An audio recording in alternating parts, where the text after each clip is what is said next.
કોઈ પણ વ્યક્તિ તમારાથી રિસાઈ ગઈ હોય, નારાજ હોય, ગમે તેટલા લાંબા સમયથી તે તમારાથી બોલચાલ ન કરતું હોય, વાતચીત ન થતી હોય, તમારા અંગત મિત્ર હોય, તમારા કોઈ સાથી હોય, તમારા પોતાના હોય કે તમારા પરમ મિત્ર હોય, એવા લોકોથી તમને નારાજગી, અવિશ્વાસ ઊભો થયો હોય અને તમારી વાતચીત બંધ થઈ ગઈ હોય અને હવે તમે એમના જોડે વાત કરવા માગતા હોય અને એ લોકો પણ તમારા જોડે સામેથી આવીને વાત કરવા માગતા હોય, તો મિત્રો આ વિડીયો એના માટે ખાસ બનાવાયો છે અને તમે આ વિડીયો છેલ્લે સુધી જોશો, સાંભળશો તો તમને પૂરી માહિતીનો ખ્યાલ આવશે.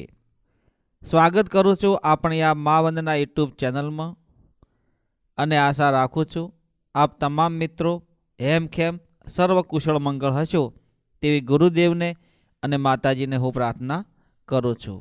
મિત્રો, જ્યાં સુધી પ્રેમ હોય છે, લાગણી હોય છે, એકબીજાની જરૂર હોય છે, ત્યારે સંબંધો વધારે મજબૂત હોય છે. પણ એક સીધું ઉદાહરણ હું તમને આપું. આપણે કોઈના ઘરે ગયા હોય મહેમાન તરીકે, એક દિવસ ગયા હોય તો મહેમાન ગણાવો, પણ બીજા દિવસ ઉગે એટલે આપણે ત્યાંથી નીકળી જવું પડે. પણ જો તમે ત્યાં રોકાઈ જાઓ વધારે પડતા, એક દિવસ, 2 દિવસ, 3 દિવસ, તો તમારું વેલ્યુ ઘટી જાય. વારંવાર એકના એક ઘરે જવાથી, એકના એક મિત્ર જોડે કે સાથી જોડે કે વધારે પડતો પ્રેમ રાખવાથી એમાં કડવાશ અને ખટાશ પેદા થઈ જાય છે. એટલે જે પણ તમારા મિત્ર હોય, સાથી હોય કે તમે એનાથી વધારે પડતો પ્રેમ રાખો છો, વધારે લાગણી રાખો છો, તો એ તમને ક્યારેક ને ક્યારેક દિલ દુભાવે છે અને તમારાથી તે છૂટું પડવાની કોશિશ કરે છે. કારણ કે તમે, સીધું ઉદાહરણ છે કે તમારી પાછળ જો કોઈ કૂતરો પડ્યો હોય તો તમે જેટલા દૂર જાઓ છો એટલો કૂતરો પાછળ પાછળ આવે છે, પણ એ સારી વાત નથી.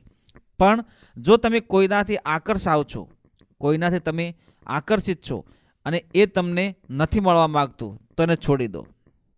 તમારા મન ઉપર, તમારા મગજને તમે કંટ્રોલ કરો, તમારા ઇન્દ્રિયોને તમે કંટ્રોલ કરો, એને આડાવળા જવા ન દો. કઈ વસ્તુ તમને પ્રાપ્ત ન થાય તો એને જવા દો. એનાથી ઘણો મોહ માયા મત રાખો, કારણ કે જે જતું રહ્યું છે તે પાછું આવવાનું નથી અને જે તમારા જિંદગીમાં શું કરવાનું છે એના પર વધારે ધ્યાન આપો. તમારાથી કોઈ પણ મિત્ર હોય કે ભાઈ હોય કે પોતાના હોય તમારાથી નારાજ છે અને વાત કરવા નથી માગતા, તો એને થોડા દિવસ સુધી રાહ જુઓ. ભલે ગમે એટલો લાંબો સમય થાય, પણ તમે તમારા ઇમોશન ઉપર, તમારા મગજ ઉપર તમે કંટ્રોલ કરશો તો સામેવાળાને પણ ફિલિંગ થશે કે ના, મારે હવે એનાથી વાત કરવી જોઈએ. તો મિત્રો, તમે કે હું, જો તમે કોઈ એવું કાર્ય કરવા માગતા હોય કે મારે હવે એનાથી મિત્રતા નથી રાખવી કે સાથ છોડી દેવો છે, તમારાથી નારાજ છે, તમારાથી કોઈ એવી શંકા ઊભી થઈ છે, એનાથી તમારી વાતચીત બંધ થઈ ગઈ છે, જો તમે એ વાતનો ખુલાસો કરવા માગશો અને સામેથી તમે જશો તો તમારી વેલ્યુ, તમારી ઇમોશન ઘટી જશે. પણ જો તમે તમારા મગજ ઉપર કંટ્રોલ કરશો તો સામેવાળા વ્યક્તિને પણ એવું લાગશે કે ના, મારી કંઈ ભૂલ થઈ તો હું હવે સામેથી એને ફોન કરી દઉં, કાં મેસેજ કરી દઉં, કાં હું મળવાની, સમાધાન કરવાની હું કંઈક વાત કરી દઉં. તો મિત્રો, આ બધી બાબતો છે એને ખાસ તમે ધ્યાન રાખજો.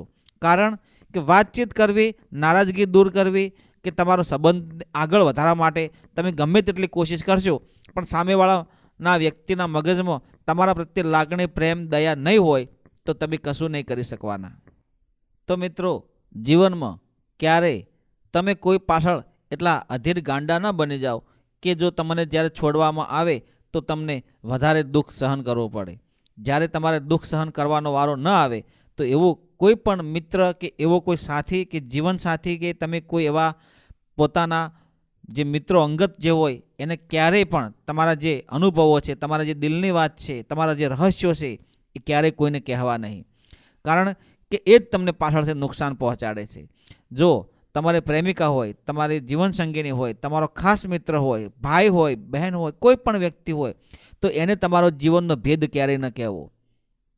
જો એ જાણશે તો એ તમને ક્યારેક ને ક્યારેક પાછળ નડશે. કારણ કે જો તમે વધારે પ્રેમ કર્યો હશે, વધારે લાગણી એના તરફ રાખી હશે, ભાવનાઓ રાખી હશે, એનું ગમે એટલું રાખ્યું હશે, પણ જો તમારો એક દિવસ અલગ પડવાનો વારો આવે તો એ વ્યક્તિ ખૂટે છે અને તમારો સર્વનાશનું બનવાનું તે કારણ બને છે. એટલા માટે ક્યારેય દિલની વાત, રહસ્યની વાત ક્યારેય કોઈને કહેવી નહીં. અને કોઈ તમારા નારાજ થઈ જાય તો એને જતું કરી દો, કારણ કે તમને નડે નહીં. બીજું કે તમે એવા વ્યક્તિઓથી સાવધાન રહેજો કે જે પોતાના હોય. પારકા તો ઠીક, પણ સૌથી વધારે તમને નડે છે પોતાના.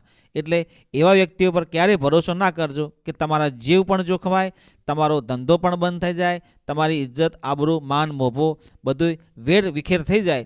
એવા વ્યક્તિઓ પર ક્યારેય ભરોસો કરશો નહીં. ખાસ કરીને પોતાના માણસો પર તો ક્યારેય નહીં. પારકા તો નહીં, પણ સૌથી વધારે પોતાના જ નડે છે. લોઢું લોઢાને જ કાપે છે. એક કહેવત છે કે સોનાની દુકાન હતી, એક લોખંડની દુકાન હતી. તો સોનાની દુકાન ધીમે ધીમે કકળાટ કરતી હતી અને લોખંડની દુકાન જોરથી બરાડા પાડતી હતી. એટલે સોનાએ લોખંડને પૂછ્યું, અલા યાર, તું આટલો બરાડા બૂમો કેમ પાડે છે? આખો દિવસ ઘા કરે છે. એટલે લોખંડે બહુ સોનાને જવાબ આપ્યો કે સોનું, તું ટીપાય છે એ અમારો લોખંડ છે.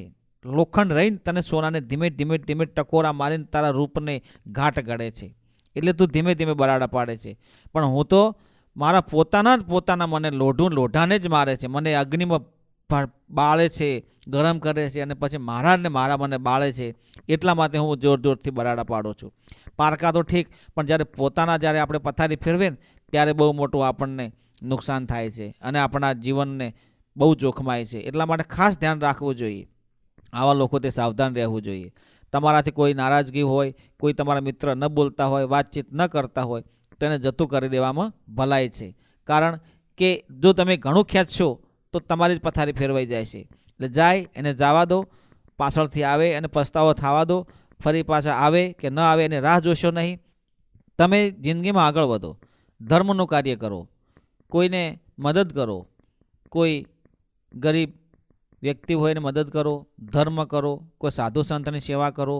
કોઈ તમને એવું લાગે કે મારે કોઈની સેવા કે કોઈ મંદિરમાં દાન કરવું છે, કોઈ ધર્મ કરવું છે, કોઈ ગાયની સેવા કરવી છે, કોઈ કળકુંવાસીની, કોઈને જમાડો, અન્નદાન કરો, વસ્ત્રદાન કરો, તમે ગમે તે કરો પણ ધર્મનું કાર્ય કરો, એવી આશા હું રાખું છું.